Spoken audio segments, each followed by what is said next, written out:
Monitor kemana? Di monitor. Tambah api udah menjalar hampir ke rumah warga, Komandan.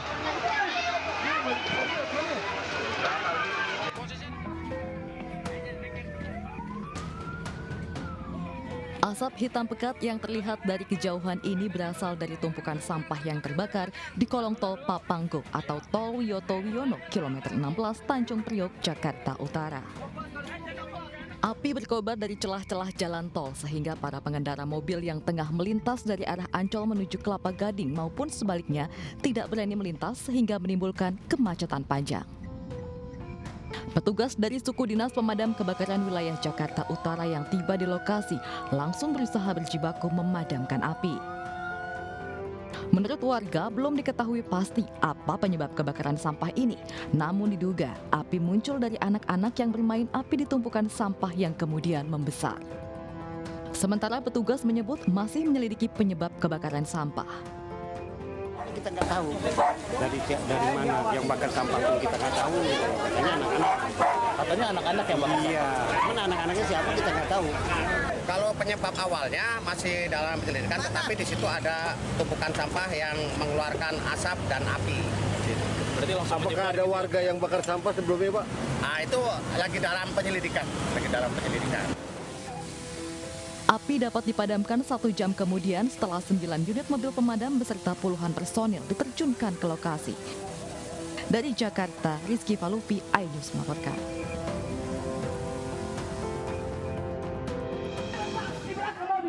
Maju ke depan, kawan-kawanku, sahabat-sahabat juang, para pendamping desa, kau dihinakan, kau tak kembangkan kembali. Dengan membawa poster dan spanduk tuntutan, ratusan pendamping desa yang tergabung dalam Aliansi Pendamping Desa Merah Putih berunjuk rasa di depan gedung Kementerian Desa. Massa memaksa masuk ke dalam gedung yang dijaga ketat oleh petugas pengamanan dan kepolisian.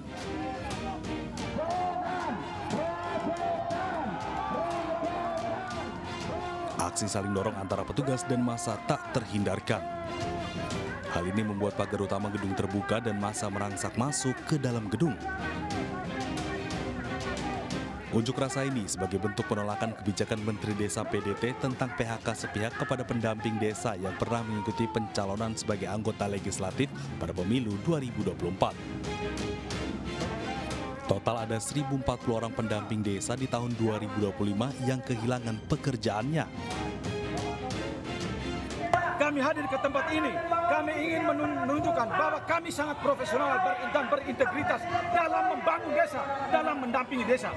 Yang menjadi persoalan bahwa kami hari ini yang berjumlah 1.040 orang dan ribuan orang lain atas kebijakan yang tidak populer, atas kebijakan yang jolim oleh Menteri Desa Randy Sutanto melakukan PHK terhadap kami seluruh pendamping desa, 1.040 orang. Para peserta aksi juga meminta Presiden Prabowo agar mencopot Yandri Susanto sebagai Menteri Desa karena dianggap tidak memihak kepada pekerja pendamping desa. Dari Jakarta, Helmi Sajangbati, iNews melaporkan.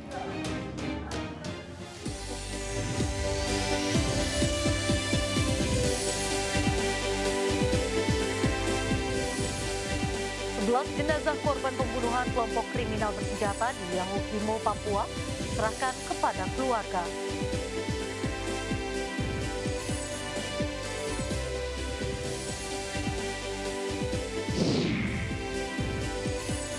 Polisi berhasil mengamankan oknum dokter kandungan yang melecehkan pasien di sebuah klinik di Garut.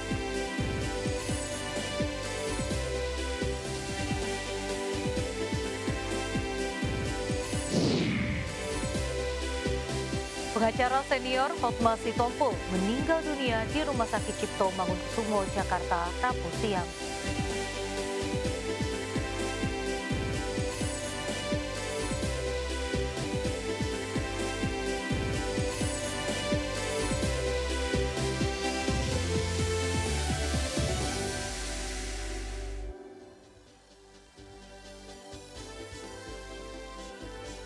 Halo pemirsa, Sindo Malam hadir dengan beragam informasi terkini tanah air serta mancanegara. Bersama saya Raisa Nadia, inilah Sindo Malam selengkapnya.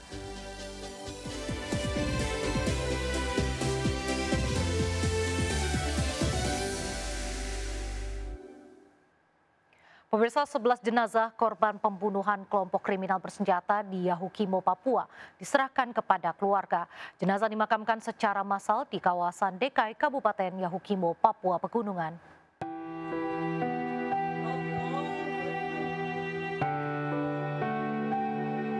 Usai diidentifikasi, tim gabungan Ops Damai Kartens bersama tim Dokes Polri dan DVI Polri menyerahkan 11 jenazah korban pembunuhan oleh kelompok kriminal bersenjata di tambak pas di wilayah Kabupaten Yahukimo, Papua Pegunungan kepada pihak keluarga. Pihak keluarga korban menangis usai menerima jenazah sanak saudaranya. Sebelumnya pada tanggal 10 April, petugas telah menyerahkan 1 jenazah atas nama Ariston Kaba TKP Pegubin pada pihak keluarga. Karena kondisi jenazah korban sudah membusuk dan tidak mungkin dipulangkan ke daerah asal sehingga dimakamkan secara massal di Dekai, Kabupaten Yahukimo. Dari Timika, Papua Tengah, Nathan Making, iNews melaporkan. Pemirsa, polisi telah mengamankan oknum dokter kandungan yang melecehkan pasien di sebuah klinik di Garut. Namun dokter tersebut masih dalam pemeriksaan dan statusnya akan ditentukan lebih lanjut.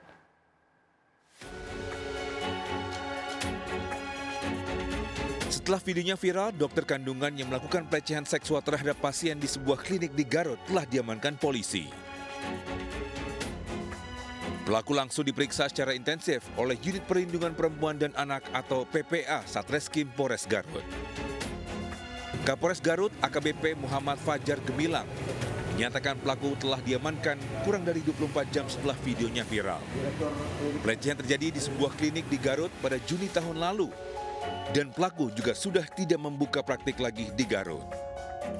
Jadi karena viral tadi malam, langsung kita atensi, polisi membentuk tim khusus baik dari Polres Garut bersama dengan Polda Jawa Barat, langsung menindaklanjut dan alhamdulillah tadi siang sudah kita amankan yang bersangkutan. Demikian kita mendatangi klinik di sekitar Garut, ada klinik Karya Hasta. Didapat informasi memang itu diduga terjadi sekitar bulan Juni 2024, jadi sekitar sudah 10 bulan yang lalu di lokasi.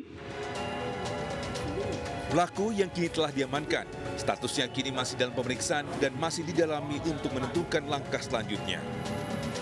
Sementara sudah ada 2 korban yang mendatangi langsung ke Polres terkait masalah ini. Dari Garut, Jawa Barat, II Solihin, iNews melaporkan.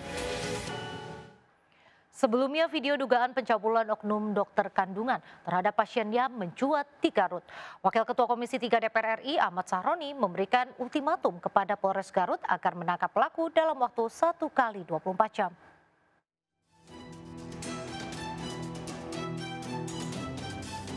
Sebuah video dugaan pencabulan yang dilakukan oknum dokter kandungan terhadap pasiennya di sebuah klinik viral di Garut. Aksi dugaan pencabulan terekam kamera CCTV ruang praktek sang dokter. Pasca viralnya video dugaan tindakan asusila tersebut, Wakil Ketua Komisi 3 DPR RI Ahmad Sahroni memberikan ultimatum kepada Polres Garut agar menangkap pelaku dalam waktu 1 kali 24 jam. Sisi penegakan aturan hukumnya Polres Garut yang tahu. Mestinya sih sama, nggak perlu lagi penyelidikan lah, ini jelas depan mata kok. Nggak perlu Komisi 3 untuk mengawal. Nggak perlu, ini depan mata, nggak perlu. Tapi kalau dia lambat, 1 kali 24 jam ini dokter nggak ketangkep, saya minta Kapolri Polres Garut ganti. Sementara Dinas Kesehatan Garut tengah menyelidiki apakah video yang viral adalah kasus baru atau lama. Karena tahun lalu seorang dokter bernama Dr. Syafril yang berdinas di rumah sakit pemerintah dilaporkan terkait kasus pencabulan. Namun sejak 2024 akhir kontraknya telah dihentikan dan tidak lagi bekerja di pemerintah. Kasus yang memang sudah lama sebetulnya ya, tahun 2024. Tapi memang untuk pastinya nanti saya mungkin akan klarifikasi lagi dan cek lagi ya ke dokumen-dokumen yang waktu itu masuk ke Dinas Kesehatan. Sementara pihak klinik tempat praktek oknum dokter kandungan tersebut angkat bicara.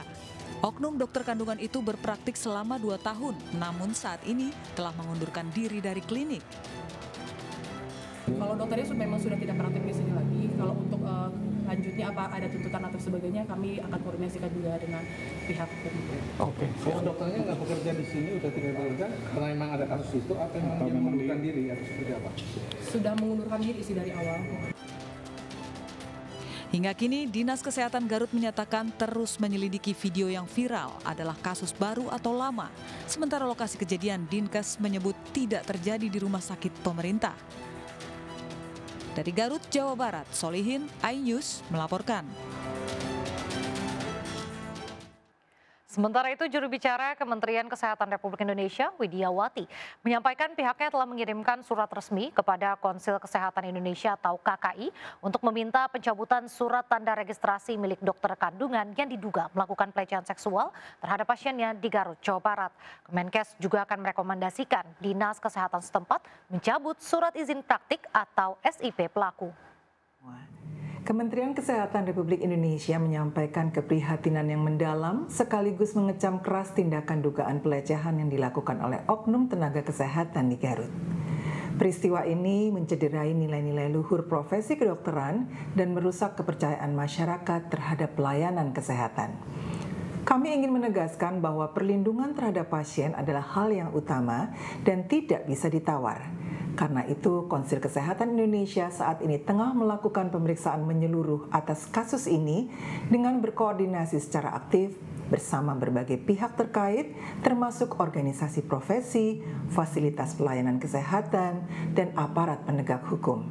Apabila dari hasil pemeriksaan ditemukan adanya pelanggaran etik dan disiplin profesi, maka KKI akan memberikan sanksi tegas, termasuk pencabutan surat tanda registrasi atau STR tenaga kesehatan yang bersangkutan, dan juga Kementerian Kesehatan akan merekomendasikan kepada Dinas Kesehatan setempat untuk mencabut surat izin praktek atau SIP si pelaku. Kami memastikan KKI bersama seluruh pemangku kepentingan akan terus memantau perkembangan kasus ini secara ketat dan memastikan penyelesaiannya berjalan transparan dan berkeadilan. Kementerian Kesehatan berkomitmen penuh untuk menjaga integritas dan profesionalisme tenaga kesehatan demi perlindungan dan keselamatan pasien di seluruh Indonesia. Pasca video viral oknum dokter kandungan yang melakukan pelecehan terhadap pasien di Garut, Jawa Barat, Ketua DPRD Garut akan memanggil Dinas Kesehatan. DPRD akan meminta keterangan dari instansi tersebut.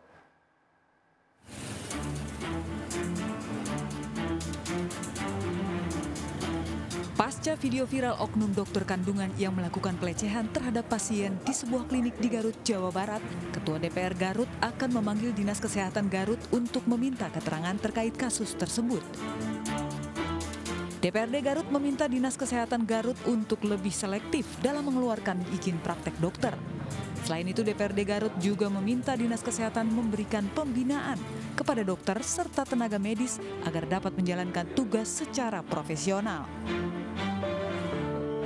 Ini harus jadi tanggung jawab bersama kan, saya tadi sudah bilang bahwa harus ada pembinaan dari Dinas Kesehatan nanti untuk memberikan arahan-arahan terkait pelayanan, ya kan?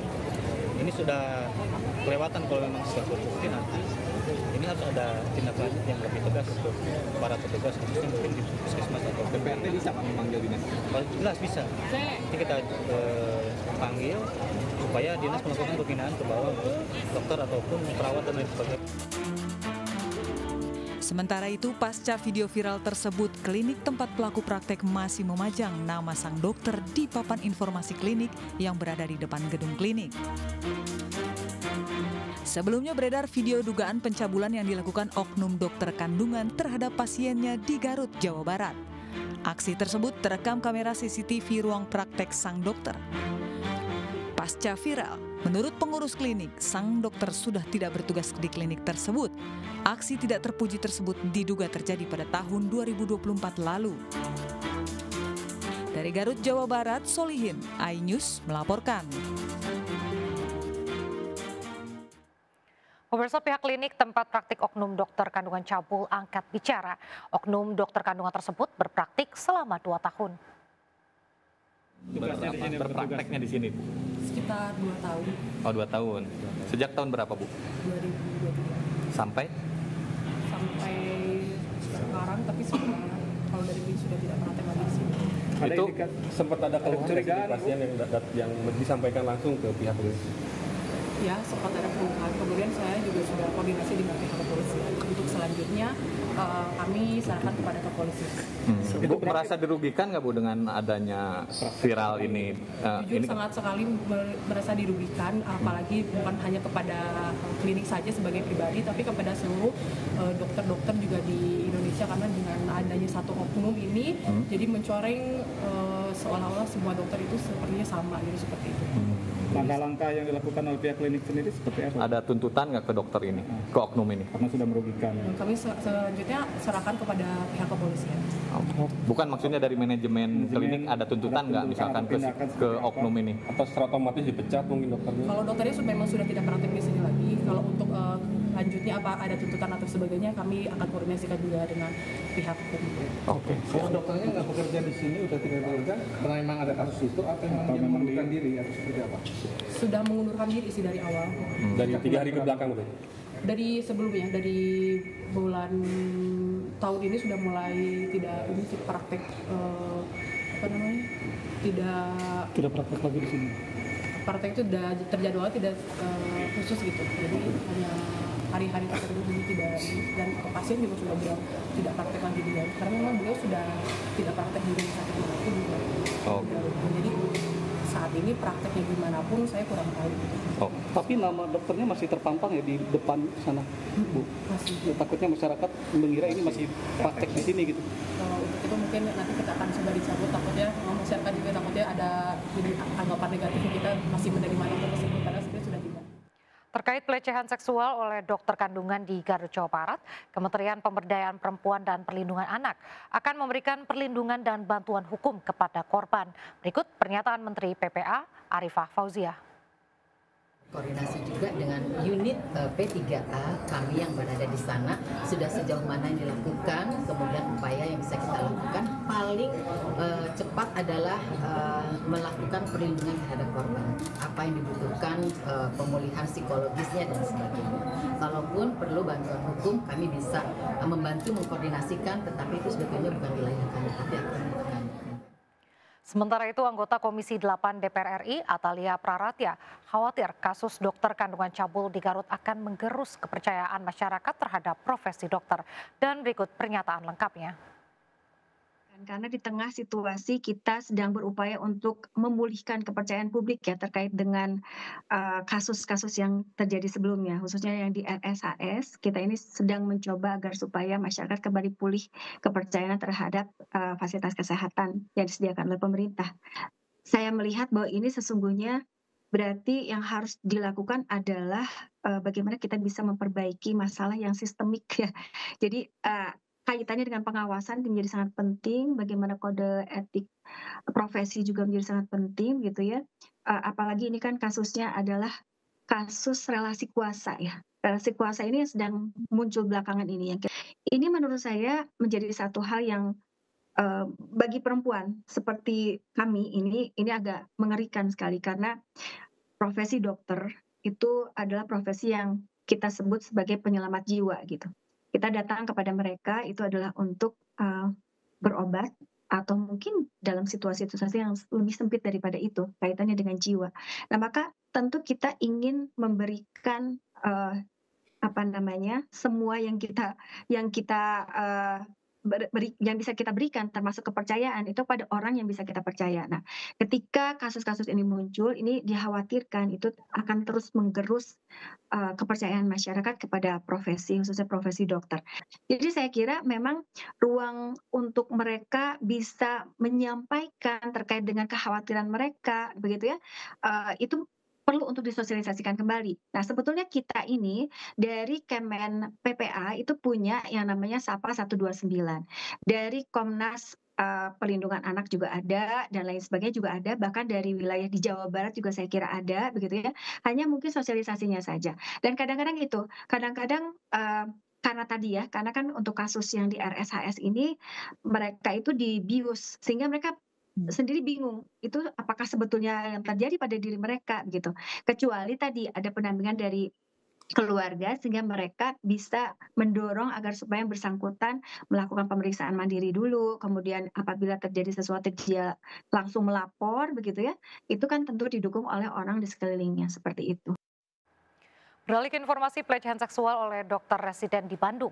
Untuk kasus pemerkosaan oknum dokter PPDS di Rumah Sakit Hasan Sadikin, program pendidikan anestesi Unpad dibekukan. Pembekuan dilakukan selama 1 bulan agar evaluasi bisa dilakukan oleh Kementerian Kesehatan.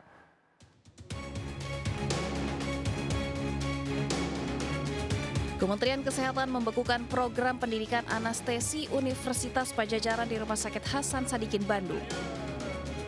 Pembekuan ini buntut dari kasus pemerkosaan yang dilakukan oleh oknum dokter PPDS kepada keluarga pasien. Pembekuan program PPDS anestesi di Rumah Sakit Hasan Sadikin, Bandung berlaku selama 1 bulan untuk evaluasi. Selain itu, Kementerian Kesehatan juga akan mencabut surat izin praktik milik pelaku. Kita akan freeze dulu anestesi di dan untuk lihat kekurangannya yang mana. Kita perbaiki sambil jalan freeze dulu. Kita sekarang di peding satu. Kita mau mengasah dari Kemenkes yang benar-benar baru sehingga dia kasih.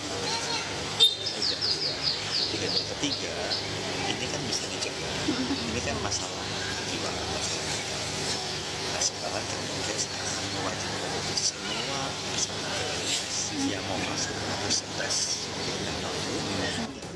Sementara itu, Universitas Pajajaran memastikan bahwa program pendidikan anestesi kampus tetap berjalan. Selain RS Hasan Sadikin Bandung, Unpad memiliki rekanan dengan rumah sakit lain dalam proses pendidikan anestesi. Meski demikian, Unpad menyambut baik pembekuan program anestesi di Rumah Sakit Hasan Sadikin oleh Kementerian Kesehatan. Kami menghargai keputusan dari Kemenkes karena ini semua adalah demi terselenggaranya pendidikan yang lebih baik. Namun mungkin yang dimaksud tentu bukan menghentikan pendidikan, tetapi menghentikan rumah sakit sebagai tempat pelayanan pendidikan. Karena kan sebetulnya kalau menghentikan pendidikan itu harus dilakukan oleh universitas. Jadi sebetulnya pendidikan anestesinya tidak berhenti. Karena sebetulnya selain Rumah Sakit Sadikin, kita pun menggunakan rumah sakit lain untuk proses pendidikan. Ada rumah sakit jejaring yang lain, rumah sakit Unpad dan sebagainya. Tentu di proses yang lain tetap berjalan. Jadi yang dihentikan adalah tempat pendidikannya di Hasan Sadikin. Tapi Unpad pun tentu tidak akan tinggal diam. Semua proses akan kita evaluasi. Evaluasi internal juga akan dilakukan Fakultas Kedokteran Unpad untuk memperkuat edukasi hukum dan etika profesi. Tim Liputan iNews melaporkan. Kejaksaan Tinggi Jawa Barat menunjuk 4 jaksa penyidik untuk menangani kasus dugaan pemerkosaan oleh dokter residen PPDS terhadap pasien dan keluarga pasien di Rumah Sakit Hasan Sadikin Bandung, Jawa Barat. Kejati juga telah menerima surat pemberitahuan dimulainya penyidikan dari penyidik Reskrim Polda Jabar.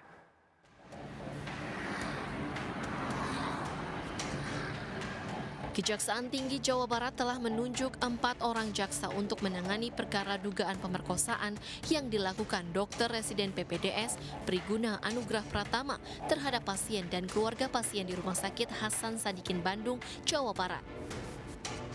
Selain itu, pihaknya telah menerima surat pemberitahuan dimulainya penyidikan atau SPDP dari penyidik Reskrim Polda Jawa Barat terkait dengan perkara tersebut pada akhir Maret 2025.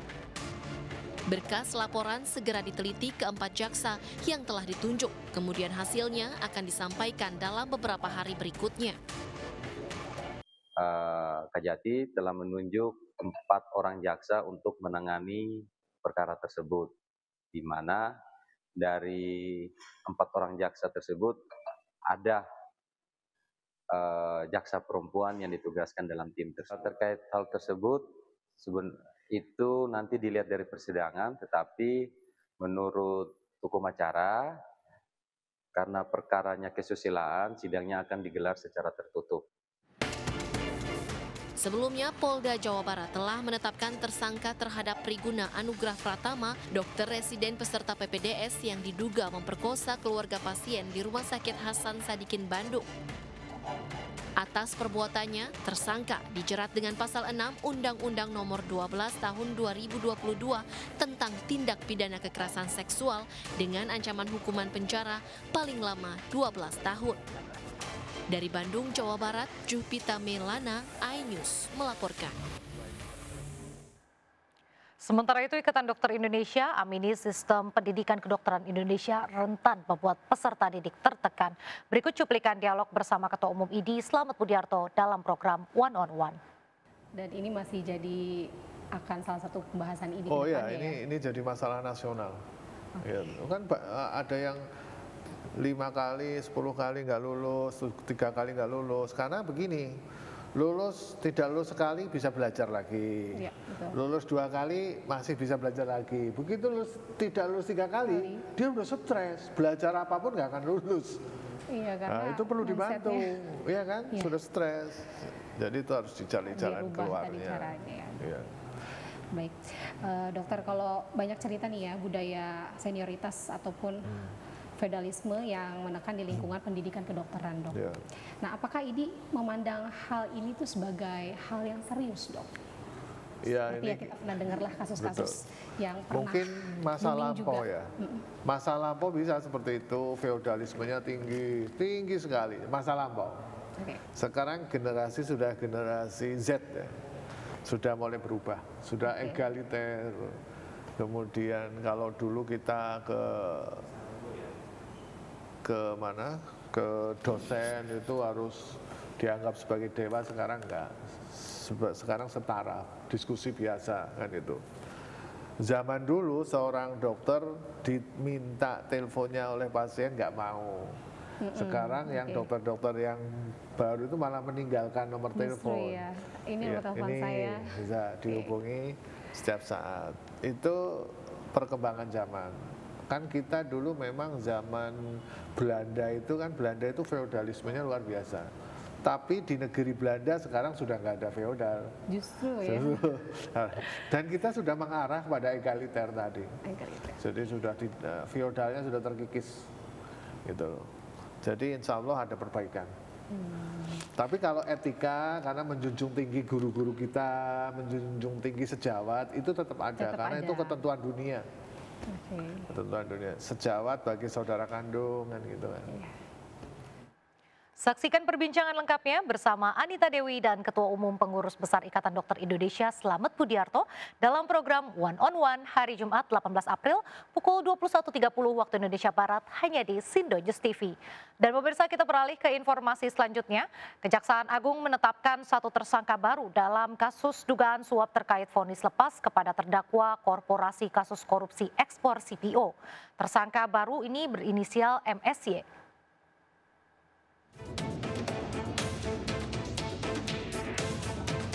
Kejaksaan Agung kembali menetapkan 1 tersangka baru dalam kasus dugaan suap terkait vonis lepas kepada terdakwa korporasi kasus korupsi ekspor CPO.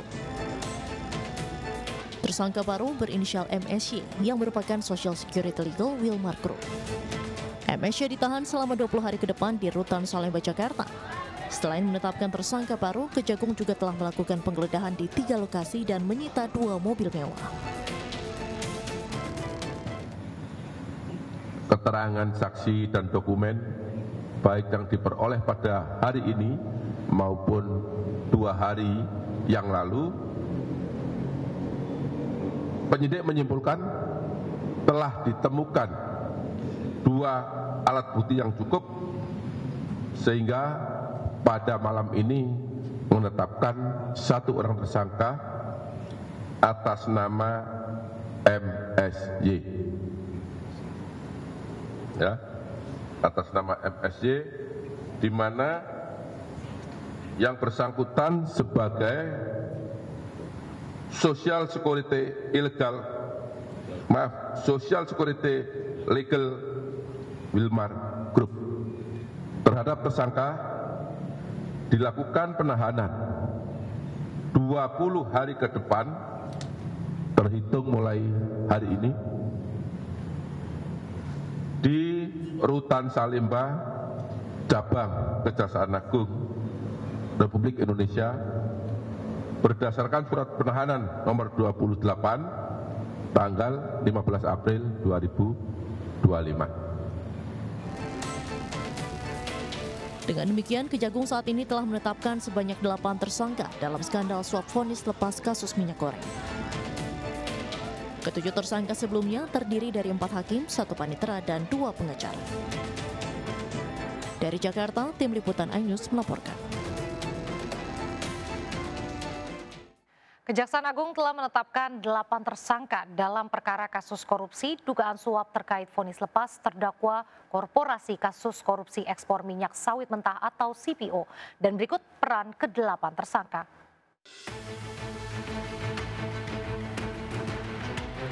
Kejaksaan Agung telah menetapkan 8 tersangka dalam perkara kasus korupsi dugaan suap terkait vonis lepas terdakwa Korporasi Kasus Korupsi Ekspor Minyak Sawit Mentah atau CPO. Berikut peran ke-8 tersangka. Muhammad Arif Nuryanta yang merupakan Ketua Pengadilan Negeri Jakarta Selatan diduga menerima suap 60 miliar rupiah dalam kasus ini. 3 hakim Pengadilan Negeri Jakarta Pusat lainnya, yakni Agam Syaif Baharudin, Ali Muhtarom, dan Ju Yamto, diduga menerima bagian dari suap Arif dan mengondisikan agar PT Wilmar Group divonis lepas. 2 pihak lainnya melakukan perannya sebagai perantara suap, yakni Panitera Muda Perdata Jakarta Utara Wahyu Gunawan dan Social Security Legal PT Wilmar Muhammad Syafi'i. 2 orang lainnya yakni 2 orang advokat Marcella Santoso dan Arianto Bakri yang berperan sebagai pemberi suap. Adapun awal mula kasus korupsi ekspor CPO bermula saat Indonesia mengalami krisis minyak goreng pada 2022 silam. Kemudian, April 2022, Presiden ke-7 Republik Indonesia Joko Widodo mengeluarkan larangan ekspor minyak sawit mentah atau CPO bagi perusahaan yang belum memenuhi Domestic Market Obligation atau DMO atau wajib menjual ke pasar domestik sebesar 20%. Namun Permata Hijau Group, Wilmar Group, dan Musimas Group telah mengekspor CPO meski belum memenuhi DMO 20%. Pemberian fasilitas ekspor kepada 3 korporasi ini lalu diadili di Pengadilan Tipikor pada Pengadilan Negeri Jakarta Pusat. Jaksa penuntut umum lalu menuntut pidana ganti rugi pada 3 korporasi tersebut.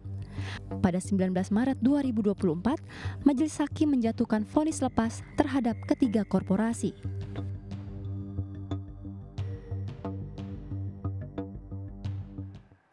Puluhan orang mendatangi kediaman Presiden ke-7 Indonesia Joko Widodo di Solo, Jawa Tengah. Kedatangan massa untuk mempertanyakan keaslian ijazah Jokowi. Informasi selengkapnya usai jeda, tetap di Sindo Malam.